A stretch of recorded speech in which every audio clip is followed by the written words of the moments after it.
اگر میں آپ سے کہوں کہ دنیا کی سب سے بڑی تہذیبی تبدیلی کسی محل سے نہیں، کسی سلطنت سے بھی نہیں، بلکہ ایک سنسان ریگستان سے جا اٹھی تھی، وہ زمین جہاں نہ دریا تھے، نہ سونا تھا اور نہ توجی، مگر پھر بھی اسی مٹی نے قیصر و کسریٰ کو جھکا دیا اور انسانیت کو جینے کا طریقہ سکھا دیا۔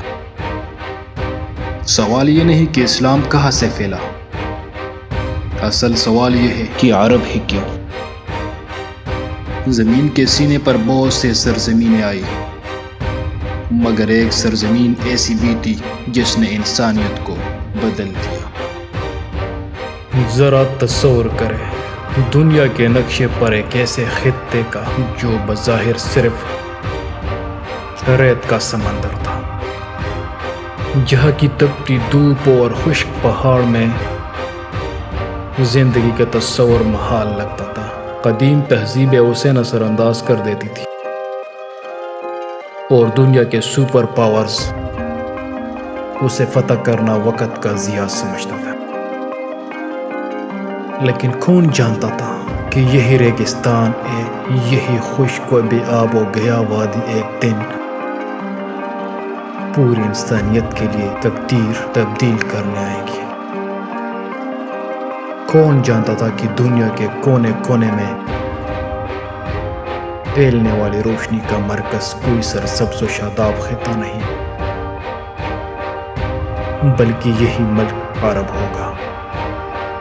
آج ہم تاریخ کی ورق پلٹیں گے اور جانیں گے کہ تاریخ اسلام کا آغاز ملک عرب کے تذکرے ہی سے کیوں ضروری ہے۔ یہ سرزمین اللہ کی آخری پیغام کے لیے کیوں منتخب ہوئی اور کیسے اس خطے نے دنیا کی کایا پلٹ دی۔ تاریخ اسلام کا مطالعہ کرتے ہوئے جب ہم ملک عرب کا نام لیتے ہیں تو سب سے پہلی اور سب سے بڑی وجہ جو ہمارے ذہن میں ابھرتی ہے وہ ایک ذات مبارکہ ہے، جسے اللہ رب العزت نے اپنی محبوب خاتم النبیین حضرت محمد مصطفیٰ صلی اللہ علیہ وسلم کی جائے پیدائش کی جگہ منتخب کیا۔ مکہ معظمہ وہ شہر جو صدیوں سے اپنی پیاس بجھانے کے لیے زمزم کا محتاج تھا، وہاں رحمت للعالمین کی ولادت نے روحانی تشنگی کا سامان مہیا کیا۔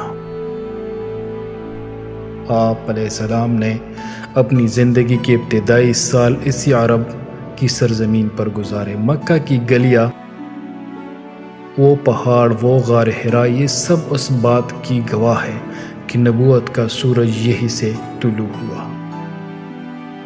پھر تاریخ نے ایک اور موڑ لیا، مکہ سے ایک اور شہر کی جانب سفر۔ ہجرت مدینہ میں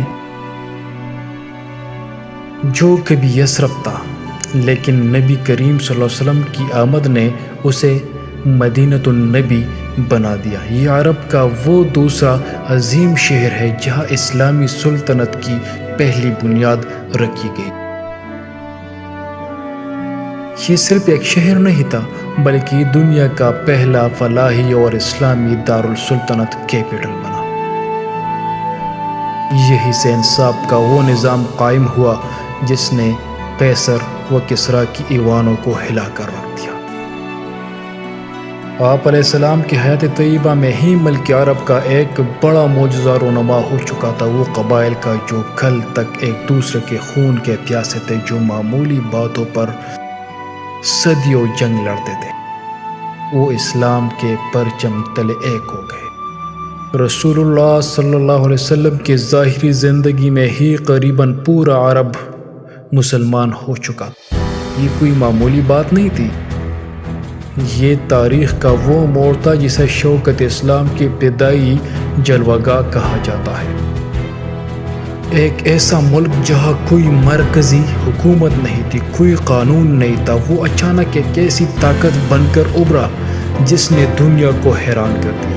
یہ عرب ہی تھا جو دنیا پر غالب آیا، لیکن یہ غلبہ تلوار کی زور پر نہیں تھا، بلکہ یہ اخلاق، کردار اور اس آفاقی پیغام کا غلبہ تھا جو عرب کے رگزاروں سے اٹھا تھا۔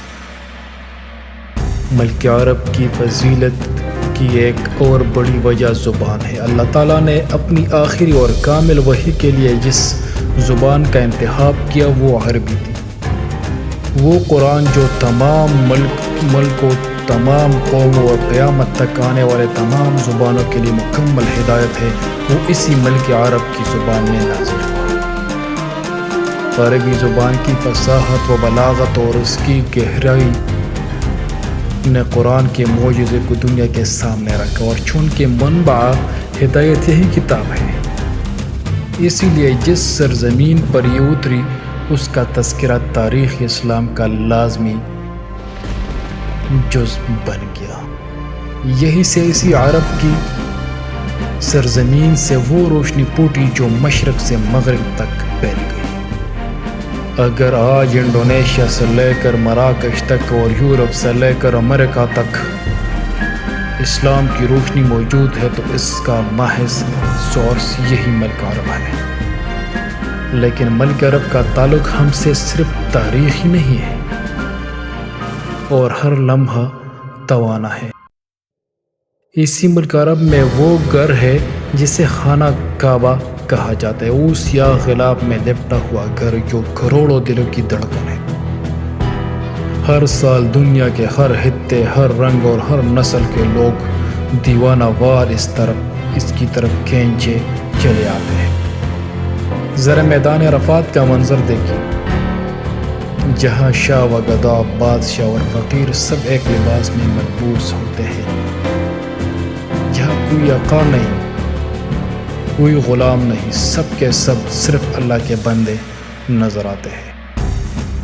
وہاں جب لاکھوں ہاتھ فضا میں بلند ہوتے ہیں اور لاکھوں زبانیں ایک ساتھ اللہ قدس کے حمد و ثنا بیان کرتے ہیں تو خالق کے ارض اور سما کی عظمت و کبریائی دلوں پر چھا جاتی ہے۔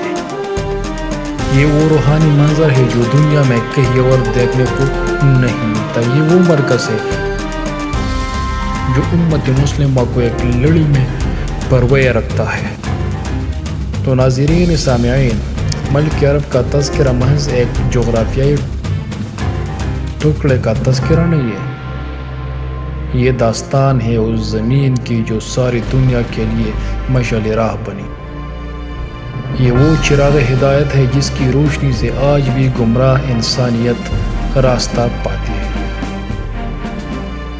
رسول اللہ صلی اللہ علیہ وسلم کا مسکن، قرآن کا نزول اور کعبۃ اللہ کا مرکز، یہ تین نسبتیں ملک عرب کو تاریخ انسانی کا سب سے معتبر اور مقدس خطہ بناتی ہے۔ تاریخ اسلام کا یہ باب ہمیں سکھاتا ہے کہ جب اللہ کسی جگہ کو منتخب کر لے تو ریگستان بھی گلستان بن جاتے ہیں اور ویرانے بھی مرکز ہدایت قرار پاتے۔ عرب کی وہ اہمیت جو تاریخ کے ماتح کا جومر ہے۔